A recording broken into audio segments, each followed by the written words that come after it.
اعوذ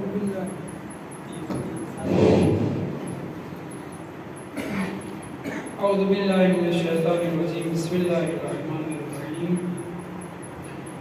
اس فقرے کے آخری ٹکڑے کو ہم آج پڑھیں گے جس میں امام سجاد علیہ السلام فرماتے ہیں کہ پالنے والے مجھے ایسا بنا دے کہ میں اپنے ماں باپ سے اس طرح ڈروں جیسے کسی جابر بادشاہ سے ڈرا جاتا ہے، اور پھر میری اطاعت کو ان کی نسبت ٹھنڈے پانی سے بھی زیادہ گوارا پیاسے کے لیے، اور نیند سے بھی زیادہ جو بہت زیادہ جگہ ہوا ہو اس کے لیے اس سے بھی زیادہ پسندیدہ قرار دے۔ یہ کس لیے قرار دے؟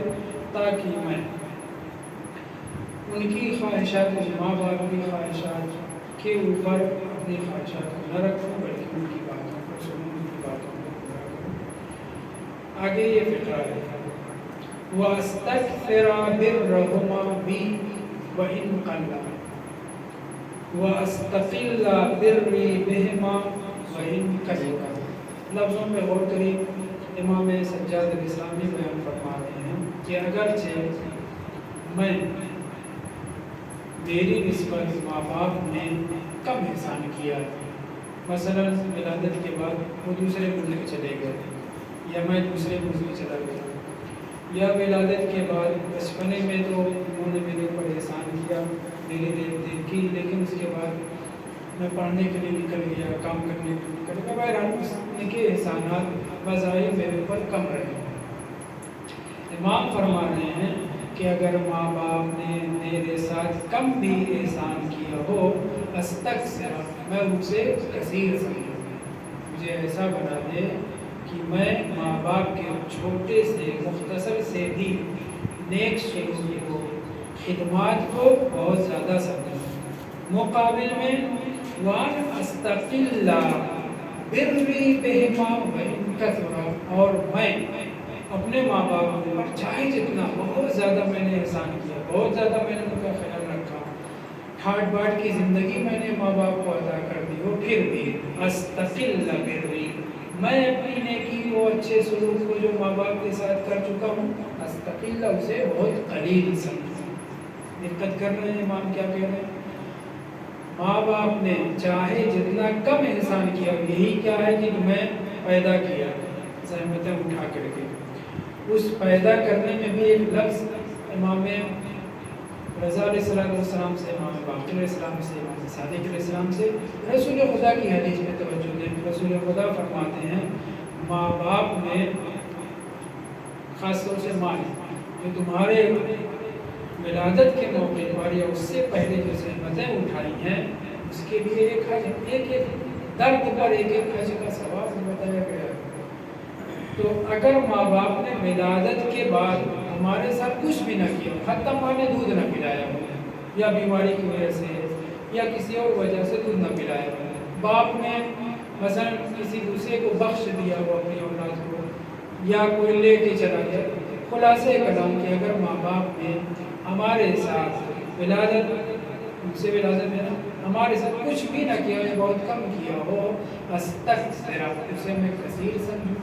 اور جو میں نے ماں باپ کی نسبت کیا ہو، مثلا ماں باپ نے کچھ نہیں کیا، پر پڑھائی میں بھی ساتھ نہیں دیا، دوسرے کے یہاں میں پڑھا ہوں مثلا، لیکن میں نے ماں باپ کے ساتھ پوری زندگی کیا ہو، بہت اچھا کام کیا ہو، بہت زیادہ ان کے لیے ٹھاٹ بات فراہم کیے ہوں، پھر بھی امام فرماتے ہیں استقل بِرِّي، میں اپنے کام کو بہت کم سمجھوں۔ اس کے اوپر متعدد روایتیں ہیں، ایک روایت توجہ سے سنیں۔ جناب رسول خدا صلی اللہ علیہ وآلہ وسلم کے پاس ایک شخص آیا، اس واقعے کو توجہ سنیں، یہ واقعہ پہلے بھی بیان کیا جا چکا ہے۔ آ کر کے کہہ رہا ہے کہ یا رسول اللہ، میری ماں بہت زیادہ بد زبان ہے، بہت زیادہ الٹا سیدھا مجھے بولتی ہے، بہت ستاتی ہے، مجھے بہت زیادہ برا بھلا کہتی ہے، توجہ سے، بہت توجہ سے، بہت میرے ساتھ بدتمیزی سے پیش آتی ہے، گالیاں دیتی ہے، برا بھلا کہتی ہے۔ تو امام نے، رسول خدا صلی اللہ علیہ وسلم نے فرمایا کہ وہ بد اخلاق اس وقت نہیں تھی جب تم اس کے شکم میں تھے، کہ اگر بد اخلاق ہوتی تو تمہیں پیدا ہی نہ کرتی۔ اس نے کہا یا رسول اللہ بہت زیادہ برا کرتی ہے میرے ساتھ، مجھے مارتی ہے، گالیاں دیتی ہے، الٹا سیدھا بولتی ہے، کوستی رہتی ہے ہر وقت کچھ نہ کچھ۔ پھر پیغمبر اسلام نے کہا کہ جس وقت اس نے تمہیں دودھ پلانا شروع کیا تب تو وہ بد اخلاق نہیں تھی، ورنہ تمہیں دودھ نہ پلاتی۔ اس نے کہا یا رسول اللہ بہت زیادہ بد اخلاق ہے، بہت برا کرتی ہے۔ جتنا بھی اس کو کہنا تھا 30 مرتبہ بھی اس نے رسول خدا کے سامنے یہ سب کہا، بہت برا کہتی ہے، بہت گالیاں دیتی ہے، ہر بات کے اوپر مجھے کچھ نہ کچھ کہتی رہتی ہے۔ پیغمبر اسلام نے فرمایا جب تم چھوٹے تھے رات رات کو جاگ کر کے جو تمہارا خیال رکھتی تھی تب تو وہ ایسی بد اخلاق نہیں تھی۔ دوسرے لفظوں میں اسے چپ کرایا، چپ نہیں ہوا وہ شخص کیونکہ بہت زیادہ جھیل چکا تھا۔ اس نے کہا یا رسول اللہ ماں نے جو میرے ساتھ اچھے سلوک کیے، مجھے پیدا کیا، مجھے دودھ پلایا، مجھے پروان چڑھایا، رات رات کو میرے لیے جاگی، ان سب کا میں نے صلہ دے دیا ہے۔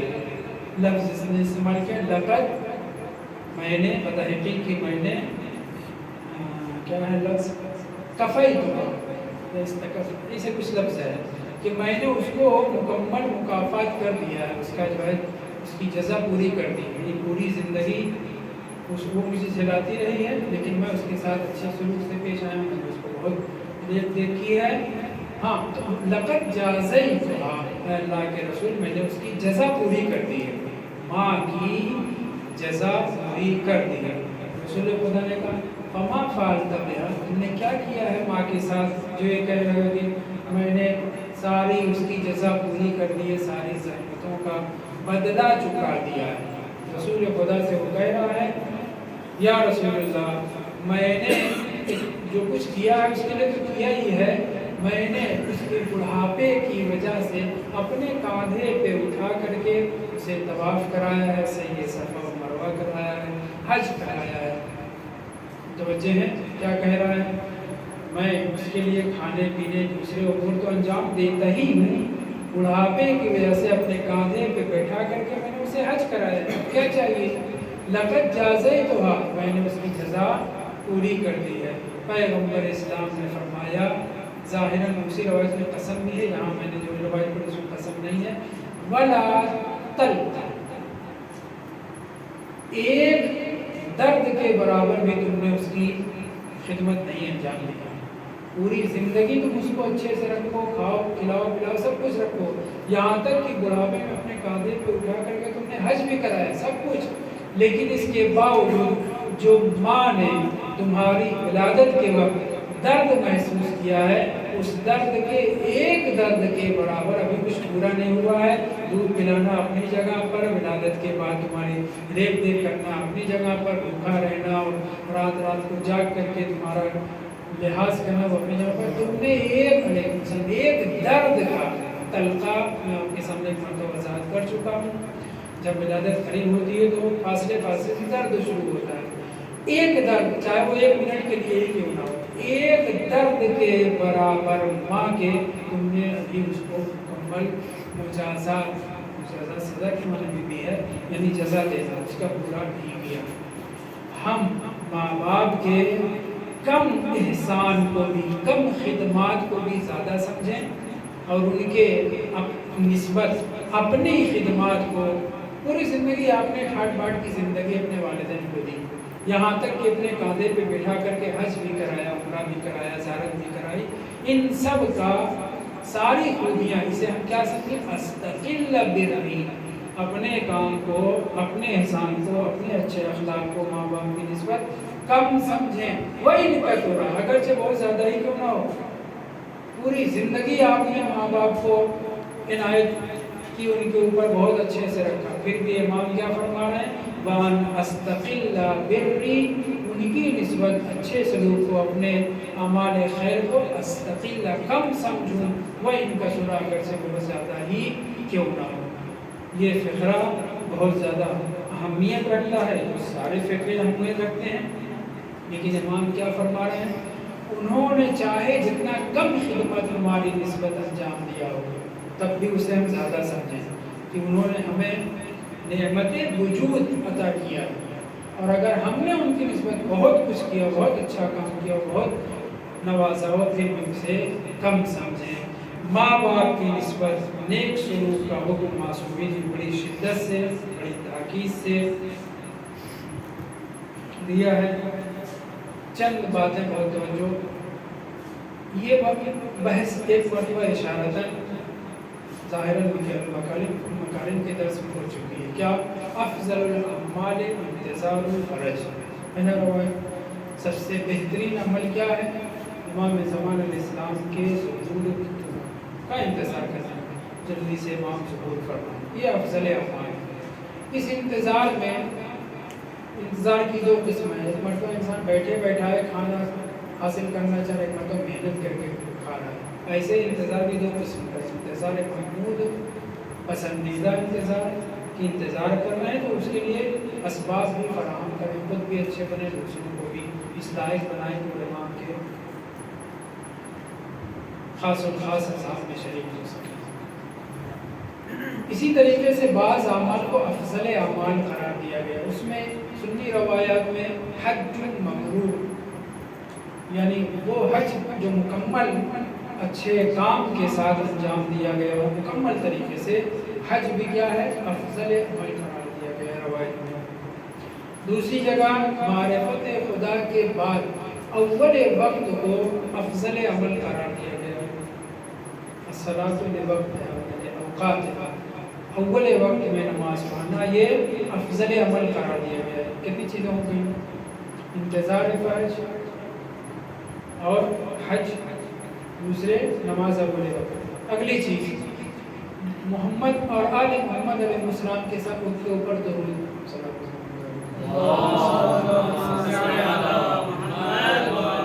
آپ حضرات مثلا حرم میں جاتے ہیں، عوام الناس بھی کہتے ہیں کہ سب سے افضل اعمال کیا ہے؟ محمد اور آل محمد کے اوپر درود۔ اسی طریقے سے اور بھی اعمال کو افضل اعمال قرار دیا گیا ہے، ان میں جہاد بھی ہے، راہ خدا میں جہاد، انسان جان کی بازی لگا دیتا ہے، یہ بھی کیا ہے؟ افضل اعمال میں سے۔ وہی روایت میں یہ بھی کہا گیا بر الوالدین، ماں باپ کے ساتھ نیک سلوک کرنا بھی افضل اعمال ہے۔ تو آخر یہ معصومین علیہ السلام نے، پیغمبر اسلام نے کیا ہمیں گھمایا ہے؟ یہ بھی افضل عمل ہے، وہ بھی کوئی ایک افضل عمل ہوگا، افضل تفضیل ہے نا؟ نہیں، یہ مراد نہیں۔ افضل الاعمال ایک روایت جو ان سب کے اوپر، ان سب کی روایتوں کو سمجھنے کے لیے بہت ضروری ہے، کیا ہے؟ افضل الاعمال احمدها، الف میم سے احمدها، سب سے بہترین عمل، برترین عمل، افضل عمل وہ ہے جو زیادہ دشوار گزار، سخت عمل کیا ہے؟ سخت عمل زیادہ ثواب کرتا ہے۔ جتنا سخت عمل ہوگا تو صلوات بر محمد والے محمد سب سے آسان ہے۔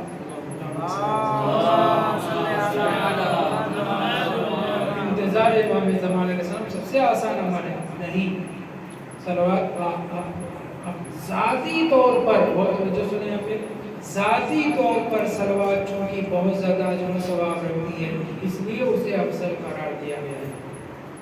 انتظار امام زمان علیہ السلام ذاتی طور پر بہت زیادہ اجر و ثواب رکھتا ہے، اس لیے اسے افضل اعمال قرار دیا گیا ہے۔ لیکن عمل کی منزل میں جو عمل زیادہ سخت ہے، مثلا حج، کتنا زحمت اٹھانا پڑتی ہے، سفر کرنا، تھکن، گرمی، پاسپورٹ، ویزا وغیرہ وغیرہ، پرانے زمانے میں اور زیادہ سخت تھا سفر کرنا اور حج کرنا، صحیح ہے؟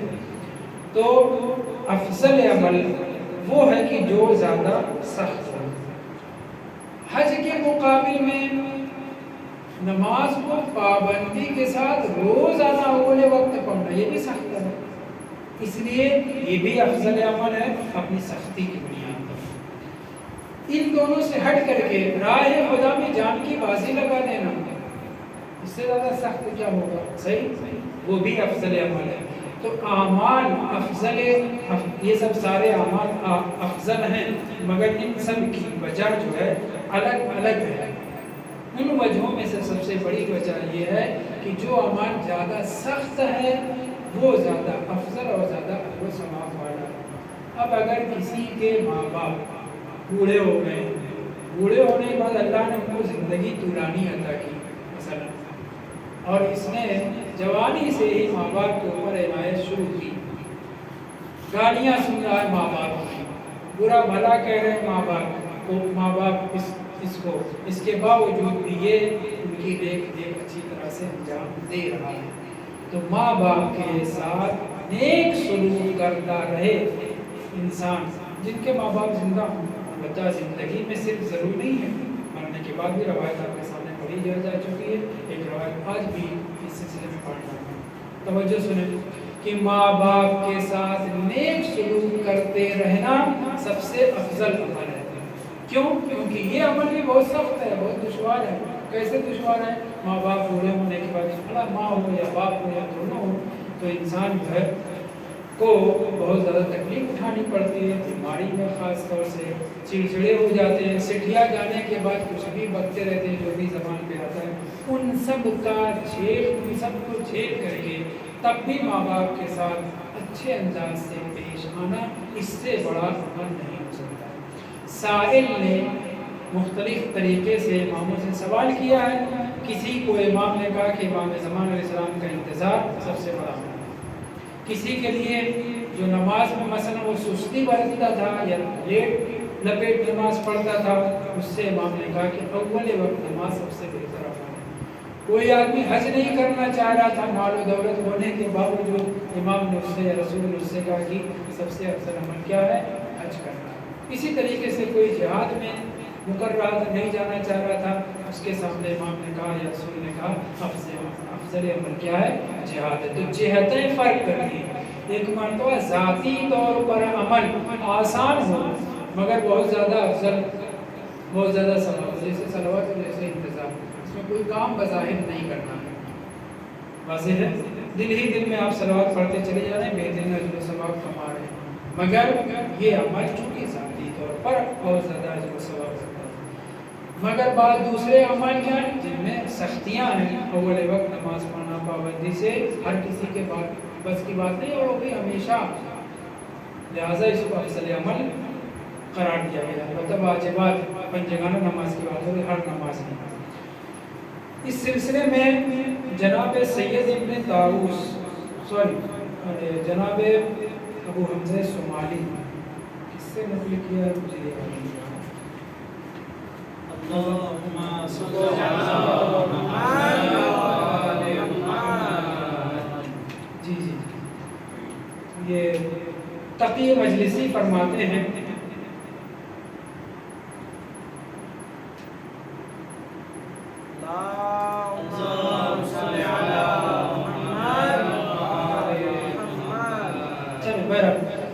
گفتگو یہ ہے کہ جو عمل جتنا سخت ہوگا اتنا ہی زیادہ آپ کے لیے اجر و ثواب کا باعث ہوگا۔ ماں باپ کے ساتھ نیک سلوک کو اس سے سب سے زیادہ افضل عمل قرار دیا گیا ہے۔ اس کی وجہ بھی یہ ہو سکتی ہے، ماں باپ ہو سکتا ہے اچھے ہوں، جب بیٹا جوان ہے، ماں باپ بھی ادھیڑ ہیں، اس کے ساتھ کوئی برا سلوک نہیں کرتے، پھر بھی حکم یہ ہے کہ نیکی کا سلوک ماں باپ کے ساتھ انجام دیا جائے۔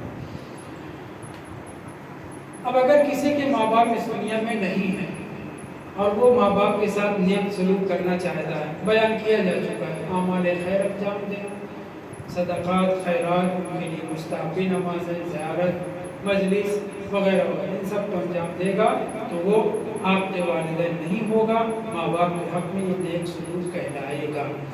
مقابل میں اگر کوئی آدمی مالی توانائی نہیں رکھتا، ان کے لیے نماز نہیں پڑھ سکتا، خود ہی اپنی نماز اس کے لیے بھاری ہے، ماں باپ کے لیے مثلا نماز نہیں پڑھ سکتا، زیارت اور دوسرے اعمال خیر جس میں پیسہ مثلا خرچ ہوتا ہے وہ نہیں کر سکتا ہے، تب بھی اگر چاہے تو ماں باپ کے حق میں بار نیکوکار آپ کے مقابل کو رہ سکتا ہے، وہ اعمال خیر انجام دے جس میں پیسہ نہیں، صلوات پڑھے، دوسرے اعمال جو بغیر پیسے کے انجام دے سکتا ہے، جس میں سختی کم ہے، ان سب کو انجام دے۔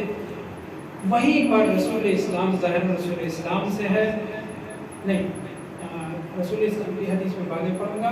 پہلے امام رضا علیہ السلام کی حدیث سنیں کہ اگر کسی کے ماں باپ موجود نہیں ہیں پھر بھی وہ ماں باپ کے حق میں نیک بننا چاہتا ہے. فرض کرنے ان کی زندگی میں ماں باپ کو اس نے بہت ستایا، اب تھا بہت زیادہ ستایا، یہاں تک کہ وہ دونوں دنیا سے رخصت ہو چکے. اب وہ آپ اگر رہ گیا تو جنت کی خوشبو بھی جو 1000 سال کی مسافت سے، بعض میں 500 سال کی مسافت سے ذکر کی گئی ہے، خوشبو بھی نہیں سن سکتا. لیکن اب پشیمان ہے، بڑھاپے میں ہے یا دیووں گھر کے ماں باپ جا چکے ہیں اور وہ نیک بننا چاہتا ہے، بار بننا چاہتا ہے، اس کے لیے راستہ ہے. امام فرماتے ہیں امام رضا علیہ السلام بر ولد، اپنی اولاد کو اپنے بیٹے کے ساتھ، اپنی بیٹی کے ساتھ، اپنی اولاد کے ساتھ نیک سلوک کرو. یحسب لک بر والدیک، تو تمہارے ماں باپ کے حق میں یہ نیکوکاری شمار کی جائے گی. یحسب لک، تمہارے لیے شمار کی جائے گی یہ نیکی جو تم اپنی اولاد کے ساتھ اچھا کر رہے ہو، ان کے لیے اسباب اچھے فراہم کر رہے ہو. یحسب لک بر والدیک، کتنا اچھا ہو گیا. اس سے اچھا نہیں ہو گیا، ذمہ داری بڑھ گئی. ایک تو خود امام رضا علیہ السلام جو فرما رہے ہیں، اس سے ہم کو یہ سمجھنا چاہیے کہ انسان آپ کے والدین بھی مرنے کے بعد بار کے والدین بھی ہو سکتا ہے. کیسے ہو سکتا ہے؟ اپنی اولاد کے ساتھ نیک سلوک کر کے. آپ تھا واجب الجہنم تھا مثلا، لیکن وہ اچھے کام اپنی اولاد کے ساتھ رحم یا ماں باپ کے لیے اچھے کام انجام دے، ان کی طرف سے زیارت کرے، اعمال خیر انجام دے. یہ ایک بات. دوسرے جو رسول خدا صلی اللہ علیہ وسلم کی حدیث ہے،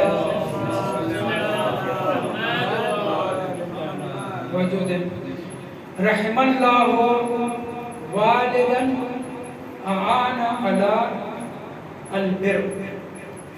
اعان ولد ہو، یہاں پر چھوٹ گیا ہے، میں نے لکھا نہیں، ولد ہو علی البر. ان ماں باپ کے اوپر خدا و تعالی رحمت نازل فرمائے. دیکھیں جو لوگ زمانے پیغمبر میں تھے، بعض اصحاب، سب تو نہیں، انہوں نے بڑے اچھے انداز سے رسول خدا کی نصرت و مدد کر کے رسول خدا کی دعائیں ڈھونڈی. مگر ہم آپ بھی اگر چاہیں تو ماں باپ کی دعائیں بھی اور معصومین علیہ السلام کی دعائیں بھی اور رسول خدا کی بھی دعائیں اپنے شامل حال کر سکتے ہیں بعض اعمال کے ذریعے. انہی میں سے ایک عمل خداوند متعال رحمت نازل فرمائے اس باپ کے اوپر جو اپنے بیٹے کے لیے نیکوکار ہونے کا سبب بن جائے، یعنی اس کے کارہائے خیر کو اس کی مدد کرے، پڑھائی میں، دوسرے امور میں جو اچھے کام بیٹا انجام دے رہا ہو دے سکتا ہو، اس میں اس کی مدد کرے. تو باپ بھی کیا ہے؟ رسول خدا کی رحمت کی دعا میں شامل ہو سکتا ہے.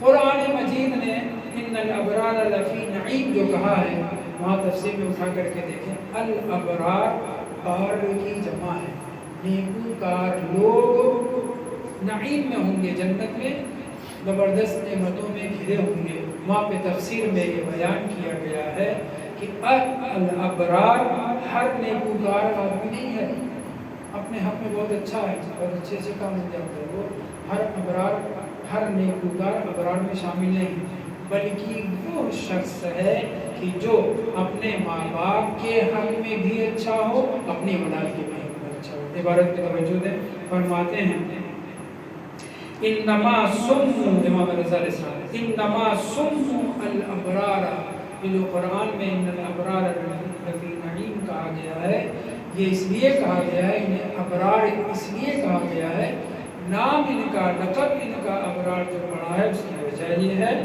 لأنهم بر الآباء والابناء، کیونکہ یہ مومنین، یہ خاص مومنین جن کے لیے خاص نعمت جنت میں ہے، وہ اپنے ماں باپ کے ساتھ بھی نیک سلوک. اب کوئی ضروری نہیں کہ آپ نوازیں ہی ماں باپ کو، نیک سلوک تو رکھیں، اچھا سلوک تو ماں باپ کے ساتھ کر سکتے ہیں. نیک سلوک میں کیا ہے؟ ان کی اطاعت کے ساتھ ساتھ، ان کی باتوں کے سننے کے ساتھ ساتھ ان سے اچھی طرح سے پیش آنا. برو اچھی طریقے سے پیش آئیں کس کے ساتھ؟ الآبا، باپ کے ساتھ بھی، والابناء، اور اپنے بیٹوں کے ساتھ بھی۔ مقابل میں ایسے بھی ماں باپ جو ہم آپ سنتے رہتے ہیں، مثلا بیٹا بھاگ گیا ماں باپ کو چھوڑ کے، بیٹی بھاگ گئی، کیوں بعض وقت ایسا ہوتا ہے؟ بعض وقت ماں باپ مارتے پیٹتے ہیں اس کی وجہ سے بلا وجہ، بعض وقت میں تکالیف شاقہ، سخت کام دینے کی وجہ سے۔ روایت میں یہ موجود ہے، روایت میں بھی ہے ظاہر، اور برابر آپ سنتے رہتے ہیں کہ بچوں کو ابتدائی سے جب چھوٹے سے ہوں تو انہیں سخت کام دے کر کے ان کو مضبوط کریں، انہیں سخت کام دے کر کے، اب ایسا بھی نہیں کہ وہ کر نہ سکیں، اگر 10 اینٹ اٹھا سکتے ہیں تو 20 نہ لاتے ہیں، صحیح ہے، جتنی اینٹ اٹھا سکتے ہیں، وہ جتنی سختیاں برداشت کر سکتے ہیں، اس طریقے سے بچوں کو آزمانا چاہیے تاکہ وہ آئندہ جب سخت عمل کرنا چاہیں تو انہیں سختی محسوس نہ ہو، عادی ہو چکے ہوتے ہیں، صحیح ہے۔ اگر یہ کام جہاں یہ کہا گیا ہے وہیں یہ بھی کہا گیا ہے کہ خدا متعال کی لعنت ہو ماں باپ کے اوپر، بہت وجہ سنی، خدا متعال کی لعنت ہو ماں باپ کے اوپر کہ جو اپنی اولاد کے آپ ہونے کا سبب کرتے ہیں۔ کہاں یہ کہا جا رہا ہے کہ بیٹوں سے، اولاد سے، بچوں سے سختی کے کام کرو تاکہ وہ سخت ہوں۔ اگر جم میں جائیں یہ ضروری نہیں ہے، گھر کا کام اچھا کریں، مضبوط کام کریں، سخت کام کریں، یا باہر سخت کام کریں، اس کی تشویق دلائی گئی ہے تاکہ ان کے لیے آئندہ بڑے ہونے کے بعد سختیاں نہ ہوں۔ مثلا 7ویں سال سے جو نماز، 7 سے پہلے نماز کا حکم ہے، 7 کے بعد اگر 9 میں پہنچے نہ پڑھیں تو ان کو مارنے کا بھی حکم ہے۔ کیوں ایسا ہے؟ تاکہ بالغ ہونے کے بعد ان کے لیے نماز بھاری نہ ہو۔ تو جیسے اعمال کی سختیاں بچپن ہی سے عادت ڈالنے کا حکم ہے، ویسے کام میں بھی، مگر مقابل میں رسول اسلام سے یہ بھی حدیث ہے کہ خداوند متعال ان ماں باپ کو لعنت کرے کہ جو اپنی اولاد کے آنکھ ہونے کا، فراری ہونے کا، بھاگ جانے کا سبب بنتے ہیں۔ کیوں؟ علامہ مجلسی، تقی مجلسی نے جو عبارت میں نے ابھی آپ کے سامنے کہا کہ بیان کی ہے وہ یہ ہے، ان السائل بأن یکلفاہ التکالیف الشاق، ایسی سخت محنت کا کام ان کو ان کے ذمہ کر دیں کہ وہ گھر سے بھاگ جائیں، یا کوئی اور جو ہے صورت اختیار کریں جس کی وجہ سے ماں باپ کے نافرمان ہوتا ہے۔ حتیٰ پڑھنے پڑھانے میں، کھلانے پلانے میں، دوسرے حکم میں، ہر جگہ جو ہے تعادل مد نظر رکھنا چاہیے۔ تو جناب تقی مجلسی نے کیا فرمایا؟ ایسے سخت کام ان کے ذمہ نہ لگا دیں، اتنا پابند نہ کر دیں، اتنا زیادہ ان کو دباؤ میں نہ رکھیں کہ وہ ماں باپ کی نافرمانی کرنے لگیں۔ اس کا مطلب یہ نہیں کہ بچے سوء استفادہ کریں، اس سے آزادی کا فائدہ اٹھائیں، یہ بھی نہیں ہونا چاہیے۔ ماں باپ کو، ہم آپ سب کے لیے بات ہے، ناجائز فائدہ بھی اٹھانے کی اجازت نہیں ہے۔ ماں باپ اگر چھوٹ دے رہے ہیں تو پڑھے ہی نہ، ماں باپ اگر چھوٹ دے رہے ہیں تو گھر کا ساری چیزیں بیچ کے کھائے، یہ سب اجازت نہیں ہے۔ ماں باپ کی رضایت کے بغیر گھر کے ان امور سے جس میں رضایت باقاعدہ سے نہیں ملی، تصرف جائز نہیں۔ باپ کو حق ہے کہ بیٹے کے مال کو بغیر اجازت کے استعمال کرے، لیکن بیٹے کو اجازت نہیں ہے الا یہ کہ اجازت ملی ہو پہلے سے۔ بہرحال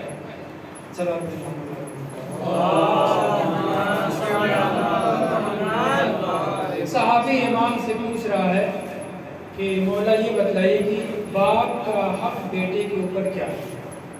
جیسے بیٹے کا حق باپ کے اوپر، ویسے ہی باپ کا حق بیٹے کے اوپر۔ دونوں روایات میں آپ برابر سنتے اور پڑھتے رہتے ہیں۔ ایک پہلو میں پہلے 2-3 پہلو پہلے ذکر کر لیں۔ ایک، اچھا سے اس کا نام رکھیں۔ معصومین علیہ السلام نے بڑی تاکید کی ہے کہ اپنے بچوں کا نام کیا ہے؟ اچھا رکھیں۔ محمد، احمد، علی، حیدر، حسین، معصومین کے نام پر نام رکھیں کہ معصومین کے نام سے پیارا کوئی نام نہیں۔ اس کے بعد انبیاء کے نام پر رکھیں، اس کے بعد وہ نام جو خدا کی عبادت اور تعبد کو ظاہر کرے، مثلا عبد الکریم، عبد اللطیف، عبد العزیز، ان سب میں بھی کوئی حرج نہیں ہے، اگرچہ ہمارے یہاں بعض پسند نہیں کرتے، مثلا عبد الرحمن نہیں رکھنا چاہیے کیونکہ ابن ملجم کا نام تھا، اگرچہ عبدیت لپکتی ہے اس سے بھی، لیکن دشمن کا نام ہے۔ تو معصومین کے نام پر، انبیاء کے نام پر، انبیاء کے اوصیاء کے نام پر، ائمہ طاہرین کے اصحاب جو پاک بہت پختہ تھے، بہت اچھے تھے، ان کے نام پر، ان سب کی اجازت ہے۔ پہلا حق بیٹے کا باپ کے اوپر یہ کہ اچھا سا نام رکھے، کم سے کم محمد، احمد، یہ سب جو نام ہے یہ سب رکھے۔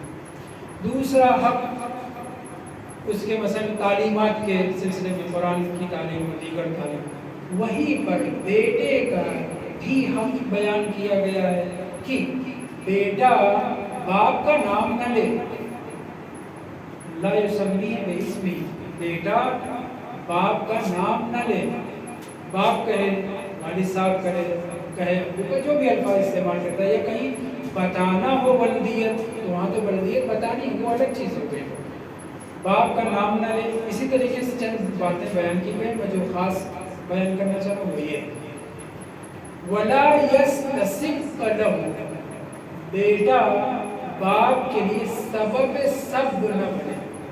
سب کیا ہے؟ گالی گلوچ، سب جو ہے برا بھلا کہنا بھی ہے اور گالی گلوچ بھی ہے۔ توجہ کریں یہاں پر، اللہ یستسب لہ، بیٹا باپ کے لیے سبب سب نہ بنے۔ لعنت اور ہے، سب و شتم اور ہے۔ یہاں پر پہنچ کر کے دوسرے ہمارے عالم دین کو بیان فرماتے ہیں، یعنی اپنے ماں باپ کے لیے گالی گلوچ کا سبب نہ بنے کا مطلب یہ کہ دوسروں کو گالیاں نہ دے گا، کہ اگر دوسروں کو گالیاں دے گا پلٹ کر کے وہ بھی اس کے ماں باپ کو گالیاں دیں گے۔